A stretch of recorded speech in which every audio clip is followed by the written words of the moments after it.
নাদিরা, প্রায় 1 ঘন্টার বেশিক্ষণ সময় ধরে কিন্তু এই রাজধানীর একটি গুরুত্বপূর্ণ এলাকা যে কারণ বাজার সার্কফোয়ারা, যেখান দিয়ে রাজধানীর বিভিন্ন প্রান্তের গাড়ি চলাচল করে, সেখানেই কিন্তু মোবাইল ব্যবসায়ীরা এখন তারা আন্দোলন করছে এবং বলতে গেলে পুলিশ এবং আন্দোলনকারী ব্যবসায়ী তারা কিন্তু মুখোমুখি অবস্থানে রয়েছে।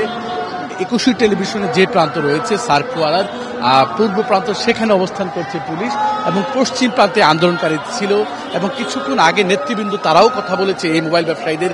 তারা বলেছে যে প্রধান উপদেষ্টার যে বিশেষ সহকারী ফয়েজ তোয়েব, তার সাথে কি কথা কি হয়েছে, তিনি কি কি কথা বলেছেন, কি কি আশ্বাস দিয়েছেন এবং যেহেতু মোবাইল ব্যবসায়ীরা উন্মুক্তভাবে মোবাইল আমদানির কথা বলছেন, তারা যে ট্যাক্সের বিষয়টা রয়েছে 57% ট্যাক্স, সেই বিষয়গুলো যেহেতু রয়েছে সেই বিষয়গুলো তারা চাচ্ছেন না।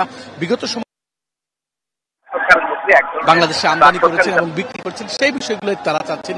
এটা নিয়ে এক ধরনের বা সরকারের যারা প্রতিনিধি বিটিআরসি তাদের সাথে এক ধরনের মুখোমুখি অবস্থাতে রয়েছে এবং মোবাইল ব্যবসায়ীরা তারা কিন্তু বারবারই বলছে তারা 3 মাস বেশি সময় চাচ্ছেন। 16 ডিসেম্বর থেকে কোনোভাবেই তারা সরকার যে সময় বেঁধে দিচ্ছে সেই সময়ের মধ্যে তারা যে মোবাইল আনতে 57% ট্যাক্স দিতে হবে সেই বিষয়গুলো তারা মানতে চাচ্ছেন না। সৈকত, আপনাকে ধন্যবাদ।